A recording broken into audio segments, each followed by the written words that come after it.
Yo, what's good? Hoops heads, you think you know basketball? You think the WNBA is all about pretty shots and highlight reels? Think again. What we saw happen with Caitlyn Clark last season was not basketball. It was a blatant attempt to intimidate, to diminish a generational talent before she even had a chance to truly ignite. The Indiana Fever aren't just developing a roster, they're building a fortress.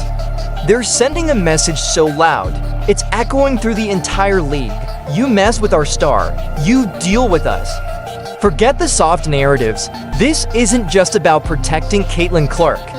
It's about reshaping the entire culture of the Indiana Fever. It's about establishing a standard, a non-negotiable line in the sand. And they're doing it for players who are more than just vets.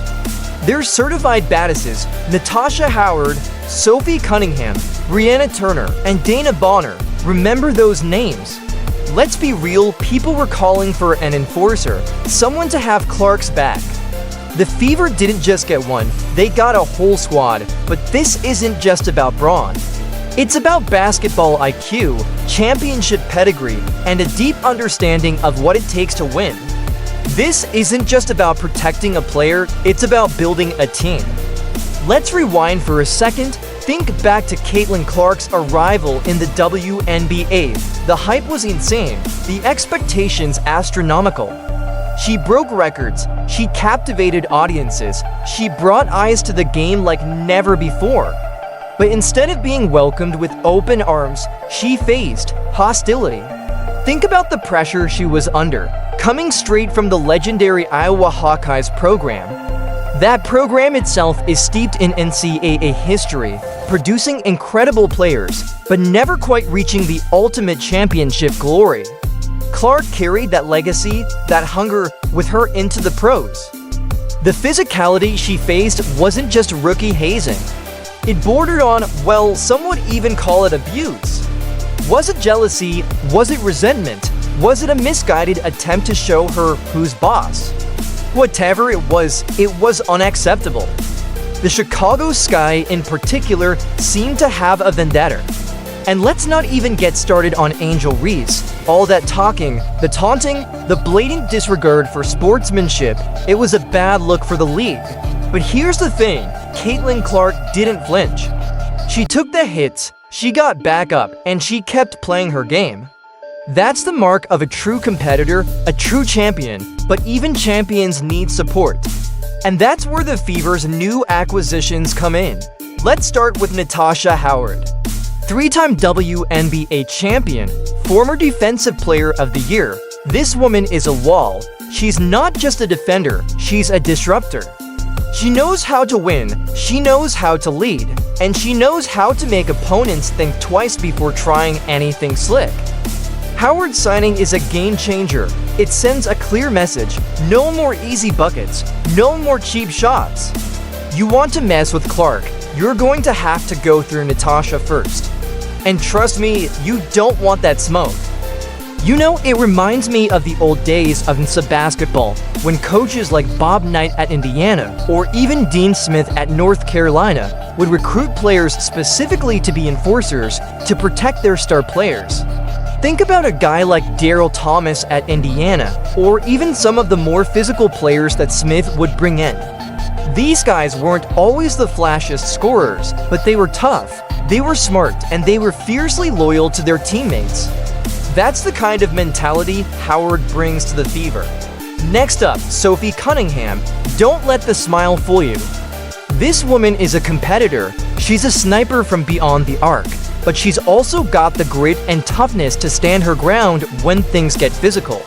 And get this, she's a Taekwondo black belt. You think you're going to push her around? Think again. Cunningham brings the fire, she brings the edge, and she's not afraid to get in your face. I remember watching Cunningham back in her Missouri days. She was always a fiery player, never backing down from a challenge. She's got that Mamba mentality, that willingness to do whatever it takes to win. You need that kind of player on your team, someone who's not afraid to mix it up, to get under the opponent's skin. Then there's Brianna Turner. This woman is a lockdown defender. Back-to-back all-defensive first-team selections. She's made a career out of shutting down opponents and protecting the paint. Turner is the silent assassin, the one you don't see coming. She's not flashy, but she's brutally effective. Opposing players don't drive into the lane when Turner's waiting. Think about some of the great defensive players in NCAA history, guys like Shane Battier at Duke, or even someone like Joakim Noah at Florida. These guys weren't always the highest scorers, but they were game changers on the defensive end. They could shut down the other team's best player, they could protect the rim, and they could inspire their teammates with their hustle and intensity. That's the kind of impact Turner can have on the Fever. And finally, Dana Bonner. This woman is a walking bucket, a veteran leader, and a basketball IQ savant. She's not just here to score, she's here to elevate the entire team. Bonner reads the floor like a seasoned coach. She knows exactly where to be, when to rotate, and how to shut down elite scorers. She's the kind of player who makes everyone around her better. I've always been impressed with Bonner's ability to adapt her game to whatever her team needs. She can score, she can defend, she can pass, she can rebound. She's the ultimate Swiss Army knife. And that kind of versatility is invaluable in the WNBA, where teams are constantly facing different challenges and different matchups. So what does all this mean? It means the Indiana Fever are not messing around. They're building a team that's not just talented, but tough, smart, and resilient. They're creating a culture where physical play is matched, not tolerated. A culture where the league's rising star is surrounded by teammates who won't let her get roughed up for being great. This isn't just about protecting Caitlyn Clark. It's about building a championship-caliber team. It's about establishing a legacy of excellence. And it's about sending a message to the entire league. The Indiana Fever are here to stay. Now, I know what some of you are thinking, oh, they're just overreacting. Caitlyn Clark can handle herself. Maybe she can, but why should she have to? Why should any player have to endure the kind of abuse she faced last season? This isn't about coddling a star, it's about creating a level playing field. It's about protecting the integrity of the game. And it's about sending a message to all the haters and doubters. You can't bully your way to success. Think about some of the great championship teams in history: the Yukon Huskies, the Tennessee Volunteers, the Stanford Cardinal. These teams weren't just talented, they were incredibly close-knit.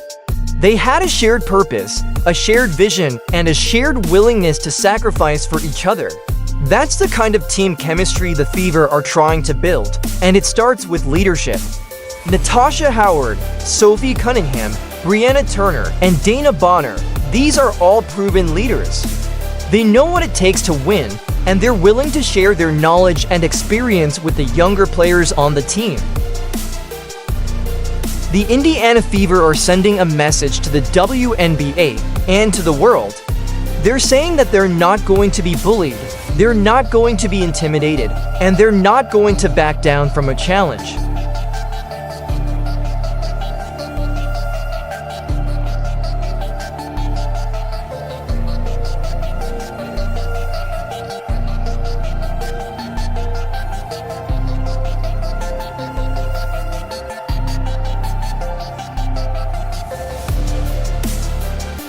Like, subscribe, and turn on notifications so that you never miss out. Click the video on the screen. See you here.